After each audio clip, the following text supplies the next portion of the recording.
I will never make a pie crust again. I hate it. Let me just tell you about a really gorgeous combination. French, apples, and tarts. What? Yes, we are doing a French apple tart today. This is absolutely as beautiful as it is delicious, and you should totally watch this video so you can learn how to make one yourself. To get our tart started, I'm gonna make a basic pie crust, which in French culinary is called a pâte brisée. I have my AP flour in the bowl, and then I'm gonna add some salt.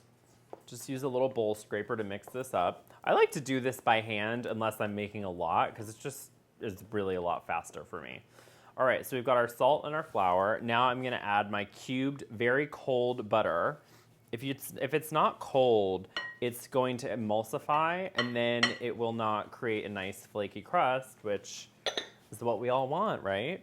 And it's cubed so that it doesn't take you like 5 years to do this, because otherwise it would be super annoying.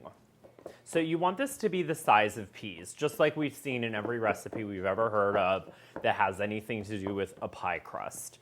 And what that means is it's just nice and broken up so that you have little bits of butter, not too much, because otherwise if you have a big old pat of butter, what happens is it melts in the oven and then you get a hole. I have totally been there, you guys. I destroyed a pie crust and I threw it in this trash can that is right here, and I basically cried and was like, I will never make a pie crust again. I hate it. And here I am. So now I have my ice water. Literally, there's a little ice floating in here, and I'm gonna pour that in. Oops, ice cube. So the thing with water in a pie crust is you're gonna see a million recipes out there that tell you 2 tablespoons of ice water.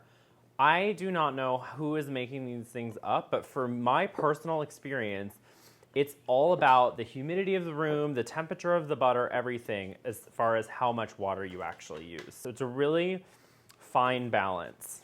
So right here at the end, I can get in with my fingers, because otherwise the warmth of your hands will literally melt the butter. It's that particular, y'all. Ta-da! Pie crust! Now, I'm just gonna divide this in half. Basically, you just want to kind of get it into a disc. When you put it in a disc, it's because we're going to roll it out round. So a disc is what makes sense. Duh. I'm going to wrap this with my plastic wrap, and I'm going to put it in the fridge. Okay, our dough is chilled. I'm just going to go ahead and flour the board, and then I'm just going to put my disc down, add a little bit of flour on top. So you're going to roll forward twice, towards yourself twice, so forward away from you twice, and then towards yourself twice, and then you're gonna do a quarter turn. The quarter turn is what keeps this from becoming another shape than a circle. So, sort of like changed my life once I learned that. I'm like, oh, that's amazing. Rolling out the dough. Okay, this is really nice. It's about 1/16 of an inch-ish, and then I'm just gonna roll this over, and then I have my pan all prepped. So I have some parchment paper on here, and then this little ring mold. This is about 1-inch ring mold. It doesn't have a bottom, which is fine. You just don't want to move it around. And then I'm just going to add this over it. And then you're just going to tuck this down into the sides. So if you have any cracks or anything, you can always just take a little extra piece and just pop that in there. As Julia Child would say, who's to know? You'll never see it because there'll be gorgeous apples there. And notice that I didn't stretch the dough at all. I just let it sort of fall into the corner, and then I press it in. Otherwise, if you stretch it, it'll shrink back and it's not gonna be cute. This is so easy. You just take your rolling pin, so you just roll it, and then it'll cut the little excess off. So now I'm going to put this in the refrigerator for about 30 minutes. It's time to make the compote for the apple tart. So I'm just going to core my apple. These are Granny Smith apples. Apple core is like amazing. So you're just gonna push this down, and then you're gonna twist, and then it comes right out. Goodbye, core. And then what I like is I like to core a bunch of them, and then I can put my finger right here in the center. And then when I peel them, I can peel them end to end really fast. Now I'm just gonna cut it in half. 1, 2, 3. 1, 2, 3. Now I'm going to sprinkle these apples with some sugar, sort of toss that around a little bit. And then I'm gonna put them in a pretty big pan. Fabulous. With a little bit of butter, which will melt very, very quickly.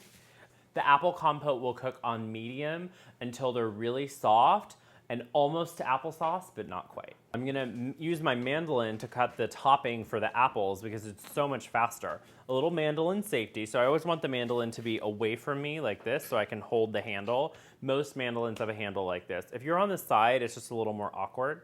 And then basically you just take your product and you push it away from you. And then once you sort of get down to the nitty gritty, I just stop because it's just not worth a trip to the emergency room to get one more apple. And if it starts to get stuck, you can also just turn it because sometimes they just like suction to the mandolin. If you subscribe to my channel, Baxter gets a treat. Our compote is nice and cooled. Basically, it's a little bit thicker than applesauce, and there's no color. That's very traditional French apple tart. And then I laid it on a sheet pan so that it would cool. Otherwise, if it's all clumped together, it won't cool. And then I'm just going to fill my tart shell with the compote. Taking my little thin apple slices, they're thin enough to sort of twist. I'm gonna start to create a little bit of a rose. And the way that I do that is I literally just start like a little cone and then I roll them around it and it starts to look like a little flower. And then I get it in the center and then I build it from there.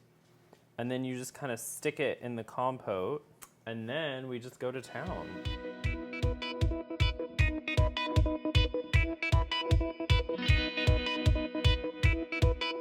Flour is done, and now I've got some melted butter, and I'm just gonna brush the top.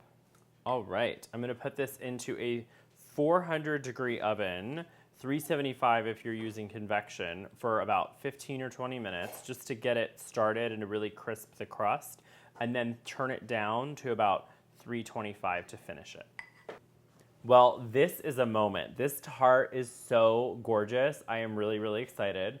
The only thing that we have left to do is give her a little gloss, a little beautiful gloss. This is just a little bit of apricot jam and some water. Just mix them up. And then we just give it a little shine. Right, perfect. So this is all set. And now I'm just gonna let that cool and it's gonna be ready to serve. That's my riff on a classic French apple tart.